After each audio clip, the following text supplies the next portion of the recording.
This is Ryan Pierce, host of Completely Serious. Thanks for listening to the following broadcast on Public House Media. This is Emily, host of Beauties and Headcanons here on Public House Media. Thanks for listening to the following broadcast on Public House Media. Once you're done with this episode, I hope you'll come and check out my show, Beauties and Headcanons, where we talk about nerdy theories, games, TV shows, books, movies, you name it. We're here to talk nerdy to you. A new show comes out every Friday. Don't forget to subscribe on iTunes so you never miss an episode of Beauties and Headcanons. Thanks again for checking out the following broadcast on Public House Media. Today's verse of the day comes from Luke 22, verse 6. He consented and watched for an opportunity to hand Jesus over to them when no crowd was present.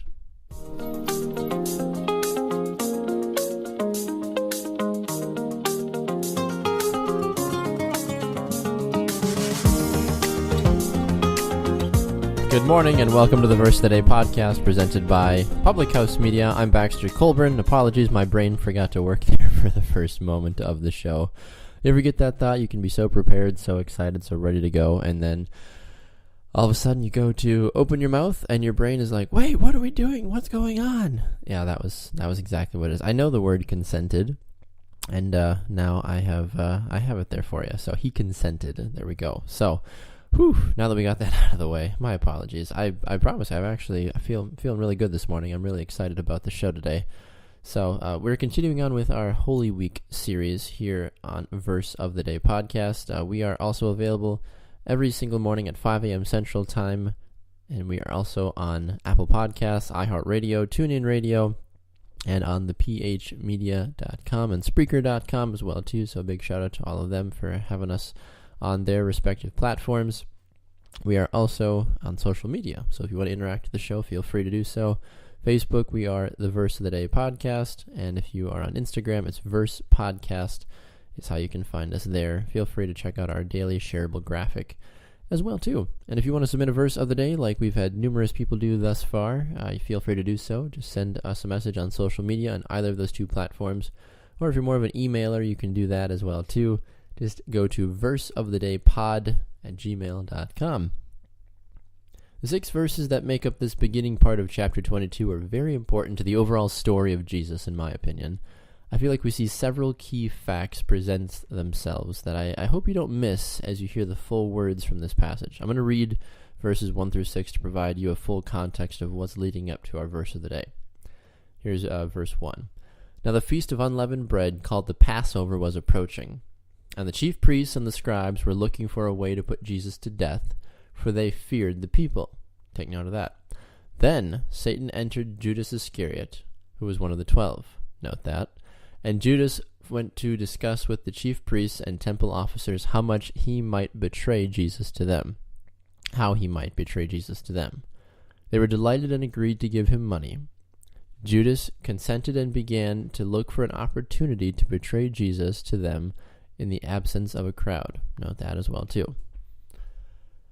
So some of the things to look at here. Like I said, first part, chief priests and the scribes were looking for a way to kill Jesus, but they were cowardly and feared the people.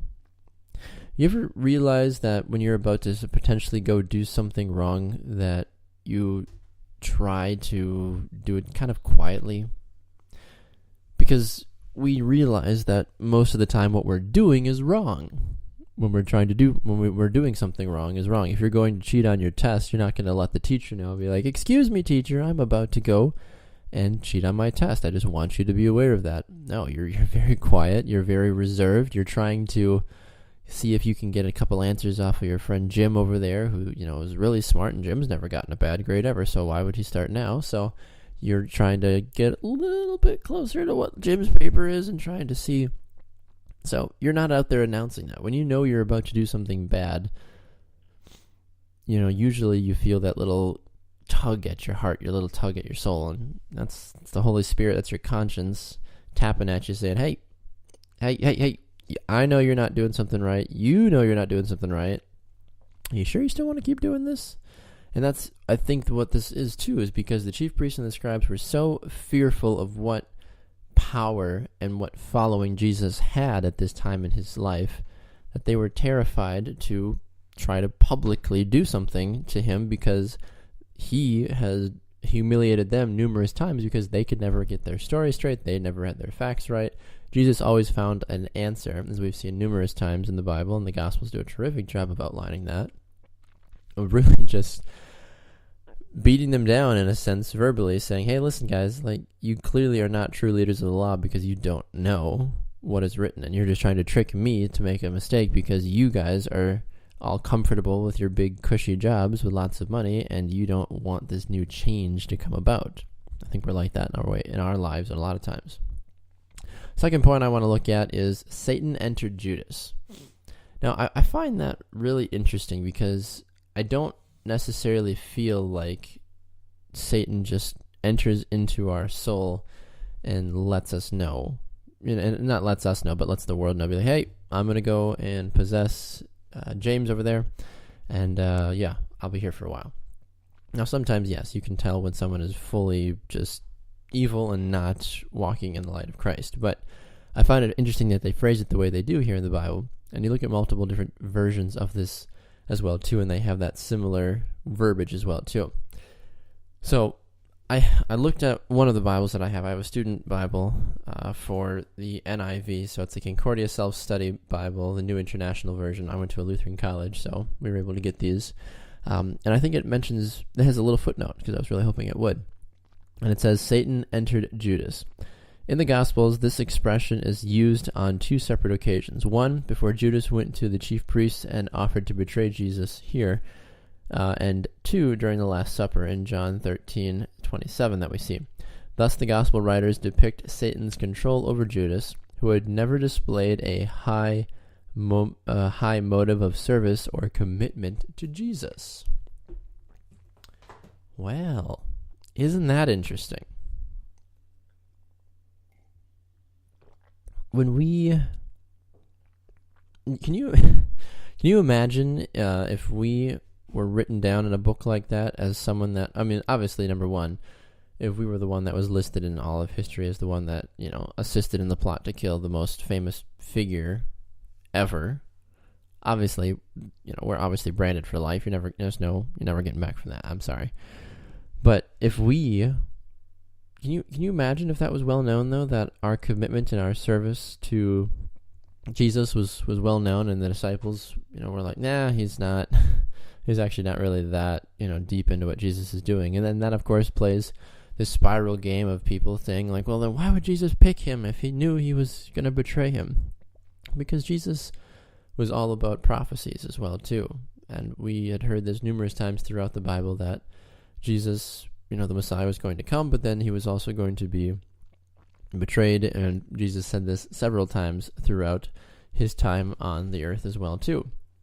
I mean, you can just look back, there's just, several verses previously, and you can see him talking about his betrayal, and it's sad. It really is sad, but it's Jesus fulfilling his own prophecy. He was saying the prophecy and then fulfilling it as well, too. So having a strong faith is so important, brothers and sisters, because you never know how you're going to be tempted, how you're going to be potentially tried to be used for evil or for bad in the world. And I think the last part of it is Judas consented. Not was overjoyed or excited, but consented. Almost like he knew he was doing wrong, yet couldn't stop himself. See, this is why I don't know where people sit on this camp, but I truly believe that Judas didn't want to do what he did, but because Satan overtook his heart, he had no choice until it was too late. And I'm a big person about words, especially when it comes to how they're used, and working in broadcasting, but also being friends with different people that are very deep into words as well too. I think the phrasing here, I just when I hear the word consented, that in my mind doesn't scream, like I said, excitement. If Baxter, I consented. My wife asked me to go to the store for her. I consented and said, sure, I'll go. You see where we can struggle with this? That word that was chosen in this version, at least, Judas consented. That shows me that there's this internal struggle that Judas is fighting. And if someone had just helped, just stepped in. But at the same time, how can you step in when you're trying to help fulfill destiny as a whole too? So in this situation, it's hard because his story was pre-written for him years ago. But think about that. I always get just kind of hung up on that word, Judas, that little phrase there, Judas consented. Take some time and look at that a little bit deeper. Like I said, we're only really looking at this pocket of 6 verses right here in in chapter 22, 1 through 6. Really, obviously verse 6 is our verse of the day, but yeah, how interesting with the phrasing there and what that possibly means as well.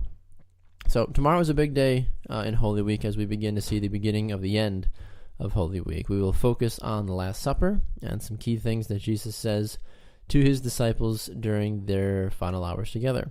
I hope you'll join me, and if you enjoyed today's show, you'll share it with your social media channels and rate the show on Apple Podcasts as well too. Tomorrow the journey continues as we start our final days of Holy Week as we get into Maundy, Thursday. Have a great day, everyone. You've been listening to the Verse of the Day podcast hosted by Baxter Colburn on Public House Media. Don't forget to subscribe on iTunes so you never miss an episode of Verse of the Day. It comes out 7 days a week, 365 days a year. The podcast can be found by subscribing on Google Play Podcasts and wherever good podcasts are found. More information about Verse of the Day podcast can be found by going to thephmedia.com.